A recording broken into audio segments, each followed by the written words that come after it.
Assalamualaikum warahmatullahi wabarakatuh. Salam sejahtera untuk kita semuanya. Masih di channel Tani Ternak ya teman-teman semuanya, channel dunia pertanian dan peternakan yang khusus membahas tentang perkelincian. Nah, ini kelinci kita udah ada yang mau lahiran ya, ini dari jenis California. Tuh malah nyungsep tuh. Nyari di lubang nestbox. Jadi ini yang perlu teman-teman pahami ya, kenapa setiap kali kita breeding kelinci, paling tidak untuk teman-teman yang baru memulai itu harus jelas catatannya ya, catatan untuk breeding ya. Jadi kapan dia kawin, kapan tanggalnya juga itu harus ditulis ya, karena kedepannya memang untuk menyiapkan nest box seperti ini nih. Jangan sampai teman-teman itu ngasih nest boxnya terlalu dini atau sudah telat ya. Maka dari itu ya patokannya dari tanggal teman-teman itu nyampur dengan pejantannya ya, tanggal berapa kita pastikan benar-benar terjadi perkawinan, itu menjadi tanggal yang penting ya. Karena untuk memberikan nest box seperti ini kita paling tidak, nah itu udah keluar, mulai nyerang, paling tidak kita berikannya secepat-cepatnya itu 5 hari ya, 5 hari sebelum HPL, jadi hari kelahirannya ya. Karena memang untuk kelinci sendiri itu paling tidak 30 hari ya, itu udah bisa melahirkan. Ada juga yang sampai 31 atau 32 hari itu enggak masalah, yang penting 25 hari setelah perkawinan dan kita benar-benar pastikan itu sudah ngisi ya, sudah hamil, baru kita berikannya itu H-5 atau setelah-telatnya ya H-3 ya. Jadi kelinci itu tidak stres ya, tidak stres, dan juga ada persiapan untuk kelahiran. Nah, setelah kelahiran yang berhasil, kalau udah nggak stres biasanya ya dia akan menyusui dengan bagus ya, merawat anak-anakannya dengan baik.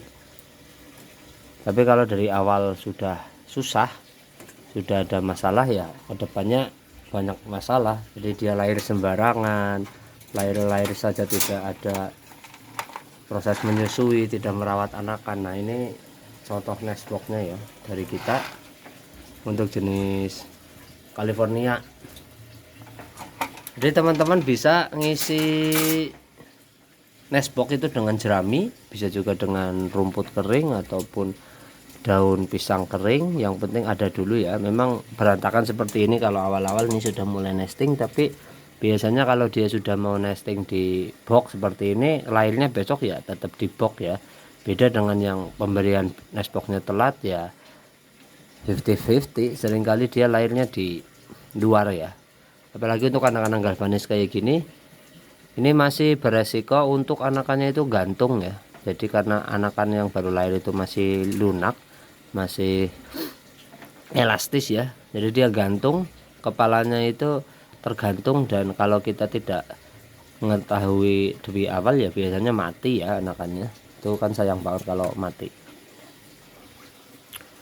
Nah, untuk yang mau lahiran seperti ini ya pakan itu harus ada ya, baik pakan utama ataupun pakan tambahan berupa rumput itu harus ada juga. Nah, ini contoh-contoh yang masih belum ya, ini sudah pada ngisi, sudah pada hamil, tapi memang belum kita kasih nest box ya, karena memang belum waktunya. Jadi kalau terlalu awal hanya untuk pipis dan BAB ya, untuk pup malah jadi kotor dan basah ya. Ini sama juga sudah pada ngisi anak-anak. Nah, ini juga, tapi memang belum kita kasih ya. Nah, untuk nest box seperti ini yang sudah ada anakannya, kalau anak-anak udah ada yang keluar biasanya bisa kita ambil ya, tapi kalau belum ya belum, biarkan saja dia masih di box. Untuk ukuran, jadi teman-teman gak usah bingung. Jadi ukuran nest box ini sebenarnya tergantung kelincinya ya, besar kecilnya. Kanan kiri depan belakang itu dari besar kelinci kita lebihkan 5 cm ya. itu untuk standarnya. Tapi kalau untuk di tempat saya rata-rata karena kelincinya medium ya kita berikan 23 cm ya untuk lebarnya, dan untuk panjangnya sekitar 40 cm. Kalau untuk tinggi bisa 8 sampai 10 cm, itu enggak masalah ya. Itu untuk nestbox. Jadi teman-teman, nestbox itu sangat penting ya, jangan sampai ketinggalan atau jangan sampai salah ukuran, karena memang kedepannya untuk anak-anakan kelinci kita berkembang ya.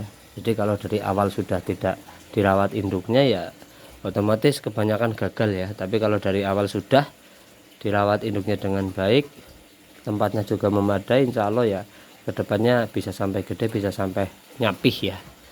Terima kasih ya teman-teman semuanya sudah menyimak itu tentang nestbox. Jadi tadi untuk ukuran California sebenarnya sama dengan kelinci-kelinci medium yang lain ya.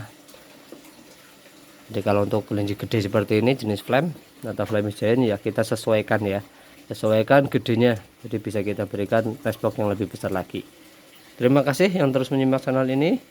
Semoga konten-konten yang saya berikan bermanfaat untuk teman-teman semuanya. Wassalamualaikum warahmatullahi wabarakatuh. Tetap semangat dan optimis.